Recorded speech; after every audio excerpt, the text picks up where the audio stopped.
Сәлем достар, менің каналыма қош келдіңіздер. Бұл видеода сіздер Менделеевтің периодтық кестесі туралы толық мәлімет алатын боласыздар. Яғни осындай мәліметтерді сіз кітаптан оқымай-ақ осы видеоны көру арқылы көптеген мәліметтерге ие боласыз. Ең бірінші Менделеевтің периодтық кестесі деп айтылуының себебін айтатын болсақ, жалпы периодтық кестеде периодта белгілі бір заңдылықтар қайталанып, периодты түрде қайталанып немесе өзгеріп отыратындықтан бұны біз периодтық кесте деп атаймыз. Яғни орыстың ғалымы Менделеев ойлап тапқандықтан, яғни элементтерді ашқандықтан Менделеевтің периодтық кестесі деп атаймыз. Жалпы көріп тұрғандарыңыздай, Менделеевтің периодтық кестесінде 7 топ бар, яғни ол топшалар былай орналасқан, горизонтальды түрде орналасқан. Көріп тұрғандарыңыздай 8 топ бар бізде негізінен, ал периодтарымыз бізде бірінші, екінші, үшінші, төртінші, 5, 6, 7 периодтан тұрады. Және өзінің жеке бөлінулері бар, яғни бізде топшалардың өзі екіге бөлінеді, негізгі А топшасы және қосымша Б топшасы, яғни жоғарыда көрсетілген Б, А деп.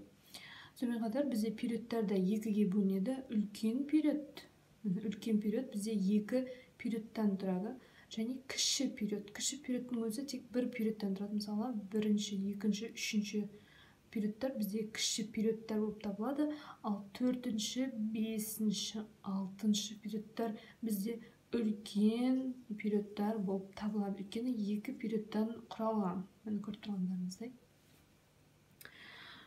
Жалпы бізде берілген топтардың да өзіне тән аттары бар. Мысалы, бірінші топ бізде сілтілік металдар тобы деп айтылады. Өйткені бұлар сумен әрекеттесіп, тікелей сілті түзеді.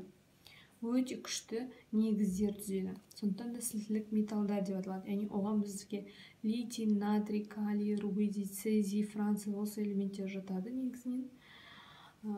Екінші топқа бізге яғни сілтілік жер металдар. Бұларда көбіне сілті түседі, бірақ мына сілтілерге қарағанда әлсіздеу болып табылады. Яғни әлсіз сілтілер түзгендіктен сілтілік жер металдары деп атаймыз. Яғни бұлар сумен бірден әрекеттеспейді. Сумен әрекеттеседі, сумен бірден әрекеттесіп сілті түзбейді, яғни негіз және сутек газын бөле жүреді. Одан кейін үшінші топша бор топшасы деп аталады. Төртінші топшамыз көміртек топшасы. Бесінші топшамыз азот топшасы. Алтыншы топшамыз бізде бұл халкогендер деп аталады. Яғни кен түзушілер деген мағынаны білдіреді латын тілінен аударғанда. Неліктен? Өйткені кеннің құрамында кездесетін оттек, күкірт, селен, телур, полоний деген сияқты элементтер көптеген кеннің негізін қалағандықтан кен түзуші элементтер деп ат берілген. Одан кейін бізде 7-ші топшаның аты галогендер деп аталады, яғни фтор, хлор, бром, йод, астат элементтері кіреді.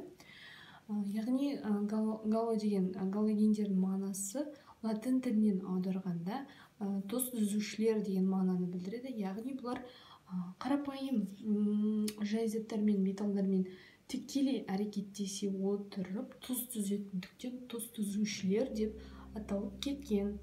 Одан кейін 8-ші топ бізде асыл газдар деп аталады. Яғни бұлар өзінше бір әлем деп айтуға болады, немесе инертті газдар деп айтып жатамыз. Олар ешқандай затпен әрекеттеспейді, металмен де, бейметалмен де ештеңемен әрекеттеспейді. Олар өздері ерекше асыл қазына болып, бір жеке әлем болып тұрады. Бұлар туралы әрине әрекеттеспегенде бұлардың мағынасы, өмірде қолданылу саласы өте кең ауқымды болып табылады.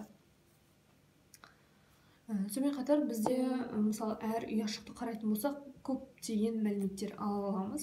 Мысалы, мына литий элементінің ұяшығын қарайтын болсақ, бұл жерде 4-бұрыш ұяшық бізде 3 көрсетіп тұр. Яғни бұл реттік нөмірі.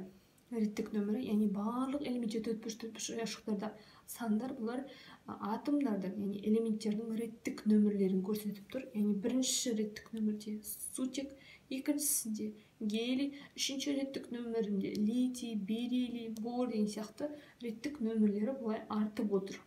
Көріп отқандарыңыздай 3-тен 10-ға дейін, 11-ден 18-ге дейін артып отыр. Соған сәйкес бізде яғни реттік нөмірі өскен сайын атомдардың массалары да артып отырады, яғни өсіп отырғанын көруге болады. Яғни бұл жерде литийдікі 7-ге, бериллийдікі 9-ға, бордікі 11, көмірсек 12, осылай бізде артып отырғанын көруге болады. Сонымен қатар бізде атомдық радиус деген түсінік бар. Яғни атомдық радиус дегеніміз кез келген элемент атом ядросынан тұрады. Сол атом ядросының радиусы, яғни атом ядросының радиусы бізде сәйкесінше белгілі бір заңдылықпен өзгеріп отырады. Яғни бізде период бойынша солдан оңға қарай атом радиусы кішірейіп отырады. Яғни бізде бұл жерде металдық қасиет әлсіреп, бейметалдық қасиет артып отырады. Ал вертикалынан, яғни бізде топ бойынша жоғарыдан төмен қарай бізде атом радиусы үлкейіп отырады. Яғни бізде металдық қасиеттері көбейіп артып отырады. Яғни ең жоғары атом радиусы цезий элементіне сәйкес келеді екен. Сонымен қатар мына ұяшықтарда қосымша мәліметтерді айтатын болсақ, атом массалары көрсетілген. Сонымен қатар электрондық ұяшықтардың электрондардың орналасу бұлттарын көрсетілген. Мысалы, литийдікі 2s1.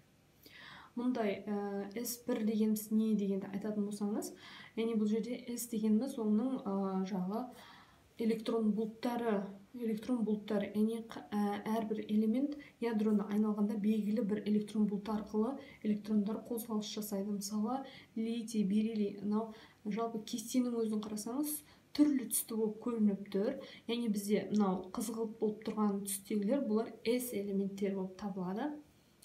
Сары түстегілер бізде P элементтері, яғни S элементтері бұлар дөңгелек, яғни шар тәрізді бұлтпен электрондары қозғалады деген сөз. Ал бізде P элементтері, яғни сары түстегі элементтер гантель тәрізді, яғни сегіздік тәріздес болып айналады деген сөз. Яғни оны қағазға жазып көрсететін болсам, қысқаша түсінікті болу үшін, яғни осылай. Ортасында ядро бар деп айтатын болсақ, электрондар, яғни бізде ядроны электрондар осылай айналу нәтижесінде бізде бұлт түзіліп, ол осылай шар тәрізге айналып кетеді. Яғни бізде осы қызғылт түстес элементтерде шар тәріздес бұлт түзіледі. Яғни 2s2 деген осы электрондардың бұлттарын көрсетіп отыр.